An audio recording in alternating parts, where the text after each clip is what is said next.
ब्राह्मणों के गांव में यादव या कर तेरी कथा करने की हिम्मत कैसे हो गई?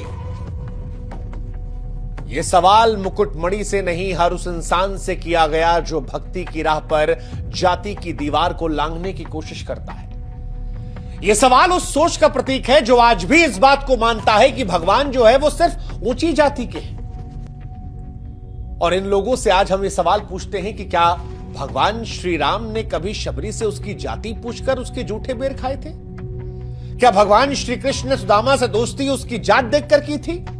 और अगर हमारे भगवान भेदभाव नहीं कर रहे थे तो भगवान के नाम पर ये कौन से धर्म के ठेकेदार हैं जो भगवान को बदनाम कर रहे हैं? क्योंकि ये जो घटना है ये इंसानियत को तार तार करने वाली है, धर्म को खोखला बताने वाली है, समाज को भीतर से तोड़ने वाली है। इटावा के दादरपुर गांव में कथावाचक मणि यादव और उनके सहयोगी संत कुमार के साथ जो कुछ हुआ वो केवल दो लोगों की बेइज्जती नहीं थी, यह हिंदू समाज की आत्मा पर चोट थी। यह हमला किसी जाति पर नहीं बल्कि भक्ति के अधिकार पर था। यह चोट शरीर पर नहीं उस विचार पर थी जो ये मानती है कि भगवान सबके हैं और भगवान के कथा करने का अधिकार भी सबको है। यह समाज के उस सच को उजागर करती है जिसे हम छिपा लेते हैं, जहां पर हम जय श्री राम का नारा तो हक से लगा लेते हैं लेकिन उन्हीं भगवान श्री राम के आदर्शों पर चलने से हम और आप कतराने लगते हैं। हाँ, कुछ लोग अभी भी आएंगे, कहेंगे कि सर झूठ बोला गया था, उसने जाति छिपा ली थी। अरे जाति छिपा ली थी तो उसको लहूलुहान कर देंगे, उसके ऊपर पेशाब कर देंगे, सर छिलवा देंगे, सिर्फ इसलिए क्योंकि वो ब्राह्मण नहीं है। सिर्फ इस बात के लिए आप इंसान के साथ जानवर जैसा सलूक कर देंगे क्योंकि उसकी जाति इतनी भारी नहीं थी, इसलिए उसकी भक्ति इतनी ज्यादा पवित्र हो गई कि उस पर पेशाब करवा देंगे, उसको किसी के पैर चटवाएंगे, उसके सामान को तोड़ देंगे, सामाजिक तौर पर बेइज्जती करेंगे। और यह सब कुछ उस आंगन में जहां पर आपने भगवान को पूजने के लिए उसे बुलाया था और आपको लगता है कि यह सब देखने के बाद भगवान आपको आशीर्वाद देंगे? नहीं, भगवान भी आपको देखकर कहेंगे कि लानत है तुम जैसे भक्तों पर। लेकिन आज सिर्फ पीटने वालों से सवाल नहीं होगा, सवाल उस भीड़ से भी होगा जो खामोश है, सवाल उस भीड़ से जो इन घटनाओं को देखकर अनदेखा कर देती है। क्योंकि आपको भी यह समझना पड़ेगा कि हमारी चुप्पी, हमारी ये खामोशी उस भीड़ को बढ़ावा देती है। जब हम और आप जाति देखकर संवेदनशील बनते हैं तब यह हमारे धर्म को खोखला कर देती है। और अगर आपको आपके धर्म से प्यार है, अगर आप अपने भगवान के सच्चे सेवक हैं, तो आज आपको भी खुलकर इसकी मुखालफत करनी होगी। और अगर आप नहीं कर रहे हैं तो आप भी अपने भगवान का नाम खराब कर रहे हैं। इटावा के दादरपुर गांव में जो कुछ हुआ वो शर्मसार करने वाला था। सच कहें तो अभी भी यकीन नहीं हो रहा। श्रीमद् भगवत कथा का आयोजन हो रहा था, माहौल भक्तिमय था, लेकिन भक्ति के मंच पर जातिवाद का जहर फैल गया। कथावाचक मुकुटमणि यादव और उनके सहयोगी को बुलाया गया, फिर जात पूछी गई। बाद में पहले दिन ही जात पता लगी। कहने को भगवान के लिए कथा थी लेकिन वहीं पर जात पता लगते ही जात की लक्ष्मण रेखा खींचती गई। भक्ति को शक की निगाहों से देखा गया और भक्त या कहें कि कथा कहने वाले को ही अपराधी बना दिया गया। 50 लोग आए, हमला किया, मुकुटमणि की चोटी काट दी गई, उनके सिर को मुंडवा दिया गया, उन पर पेशाब छिड़क दिया गया क्योंकि जात छिपाई थी। उन पर लात, घूंसे, चप्पलों से बेरहमी से पिटाई हुई। एक महिला यजमान के पैरों में उनकी नाक को रगड़वाया गया। बच्चों और बड़ों के जूते पर सिर रगड़वाकर माफी मंगवाई गई। उनके सामान को तोड़ दिया गया, सरेआम जलील किया गया।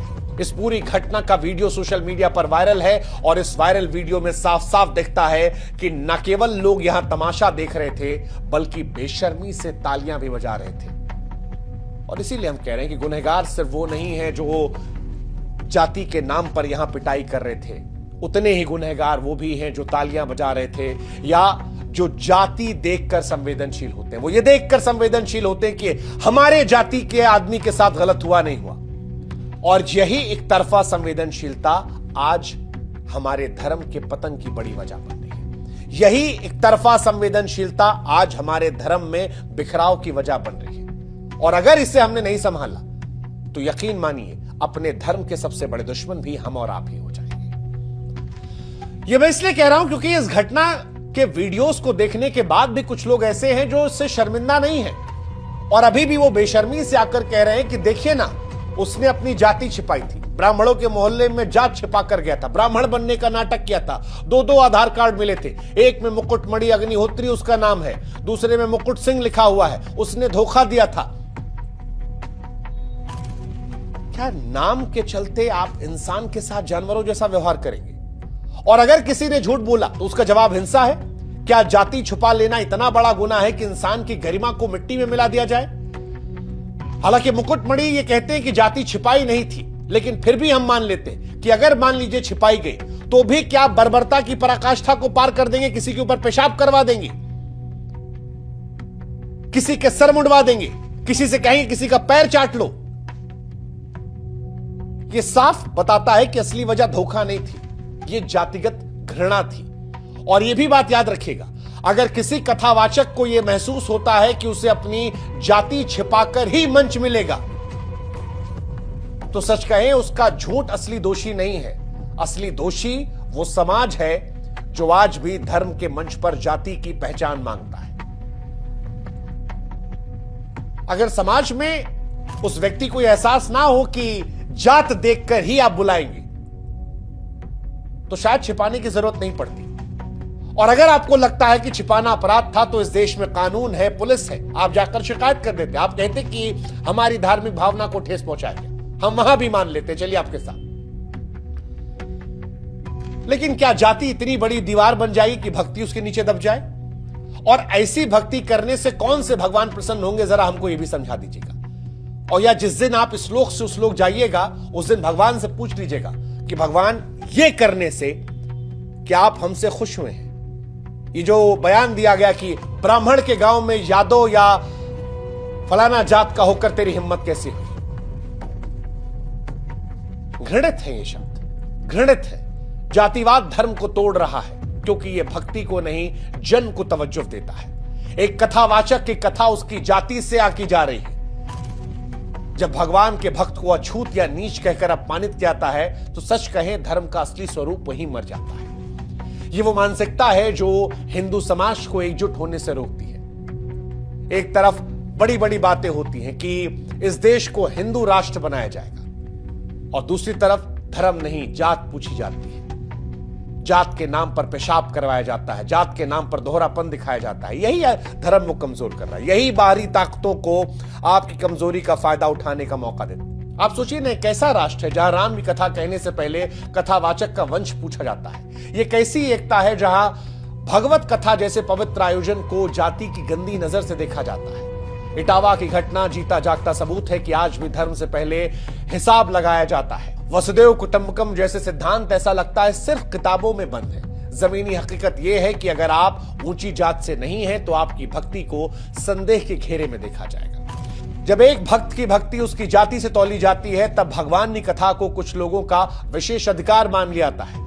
तब धर्म का असली चेहरा सामने आता है, और वो चेहरा श्रद्धा का नहीं, सत्ता का, भेदभाव का होता है। और ये वही मानसिकता है जो धर्म को भी कमजोर बनाती है, क्योंकि जो समाज अपने ही लोगों को जाति के नाम पर तोड़ता है, वो किसी मजबूत राष्ट्र की नींव नहीं रख सकता।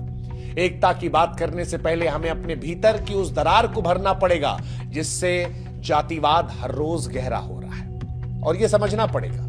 इस घटना का वीडियो सोशल मीडिया पर वायरल हुआ, देश भर में हलचल मची है।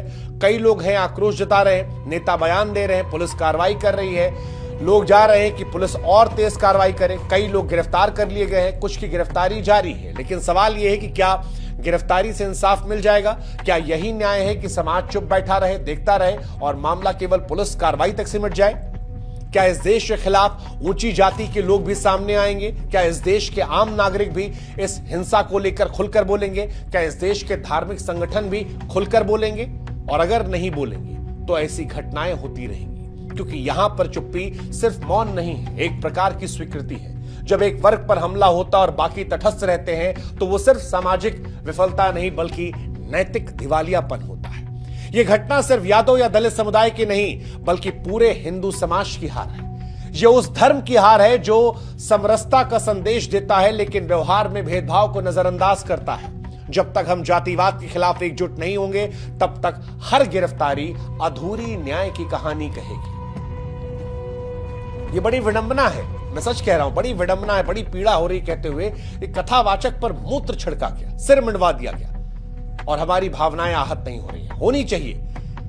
जातिवाद के इस गहरे सच ने हमें बताया कि हमारा समाज अभी भी कितना खोखला है। धर्म जो एकता और प्रेम का संदेश देता है, उसे कैसे हमने घृणा का अधिकार बना लिया है। हमें इंसान की फिक्र नहीं है, हमें जात की फिक्र है। हमें समानता और सम्मान की फिक्र नहीं है, हमें जात की फिक्र है। इटावा की घटना पूरे समाज के लिए आईना है और ये हमें सच में सोचने पर मजबूर करती है कि यहां से क्या हम एक बार आत्ममंथन करें, ये सोचें कि क्या वाकई में हम राम और कृष्ण के भक्त हैं या अपनी जाति और अहंकार की पूजा कर रहे हैं। क्या हम इतने गिर गए हैं कि एक व्यक्ति की जाति उसी कथा भक्ति से बड़ी हो गई है। सच कहे तो शोक और निंदा से नहीं होगा कुछ, अब कदम उठाना पड़ेगा।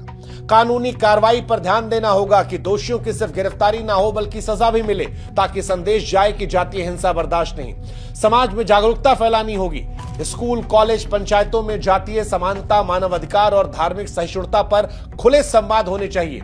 जातिवाद को सिर्फ नीतियों और नारों से नहीं बल्कि सोच से भी हराना होगा। धार्मिक सुधार की भी जरूरत है। हमारे धर्म गुरुओं, कथावाचकों और मंदिरों को जाति से ऊपर उठकर संदेश देना होगा कि धर्म सबका है। भगवत कथा जैसे आयोजन किसी एक जाति का अधिकार नहीं है, यह हर भक्त का अधिकार है। राजनीति से ऊपर उठना होगा। यह घटना को किसी एक पार्टी या एक वोट बैंक तक या एक जात तक सीमित नहीं करना होगा। इसकी गंभीरता को समझना होगा। यह सामाजिक विकृति है और इसका समाधान भी सामाजिक स्तर पर होगा। यह लड़ाई सिर्फ यादव दलित किसी जात की नहीं है। जब तक हर जाति, हर समुदाय के लोग इसके खिलाफ खड़े नहीं होंगे, तब तक मजबूत हिंदू समाज का सपना भी पूरा नहीं होगा। आज जरूरत है कि ऐसी सामाजिक क्रांति की जो मंदिरों की घंटियों से नहीं बल्कि विचारों की टकराहट से जन्म ले। और यह समझ लीजिए आपके धर्म जो सबको जोड़ने के लिए है, आज उसके नाम पर कैसे जातिवाद का जहर फेंका जा रहा है। इसे रोकना होगा। आज जब किसी कथावाचक की आवाज उसकी जाति से मापी जाती है, किसी श्रद्धालु को छूत या नीच कहकर मंच से खदेड़ा जाता है, तब ये एक व्यक्ति की नहीं पूरी धार्मिक परंपरा की बेइज्जती है। इटावा की घटना एक ऐसा दाग है जो जब तक नहीं मिटेगा, जब तक हम अपनी सोच को नहीं बदलते। मुकुटमणि यादव और संत कुमार के साथ जो कुछ हुआ वो एक चेतावनी है हमारे समाज के लिए, हमारे धर्म के लिए, हमारी आने वाली पीढ़ियों के लिए। वक्त है अभी भी, आप सब लोग जाति से ऊपर उठिए, साथ खड़े होइए, एकजुट होइए, जातिवाद के खिलाफ न सिर्फ बोलिए बल्कि जड़ से खत्म करने की भी कोशिश कीजिए। आप वर्ण व्यवस्था में बटे रहिए लेकिन बराबरी सबको देते चलिए, और अगर ये नहीं करेंगे तो ये आपके धर्म को खोखला कर देगा। आपको समझना पड़ेगा कि ऐसा समाज बनाना है जिसमें धर्म, इंसानियत और बराबरी साथ साथ चले। नफरत, घृणा, ऊंच नीच जैसी विकृतियां पीछे छोड़ दीजिए, क्योंकि राम और कृष्ण कभी उनको माफ नहीं करेंगे जो उनके नाम का इस्तेमाल करके इस तरह की हरकत कर इंसानियत को रौंदते हैं। आशा करते हैं कि आप भी समझेंगे, और अभी भी जो नहीं समझे हैं तो सच कहें आप ही धर्म के सबसे बड़े दुश्मन हैं। आप ही अपने धर्म को सबसे कमजोर कर रहे हैं। आप वो दीमक हैं जो अपने धर्म को अंदर से खोखला कर रहे हैं। भगवान आपका भला करे। जय हिंद, जय भारत, नमस्कार।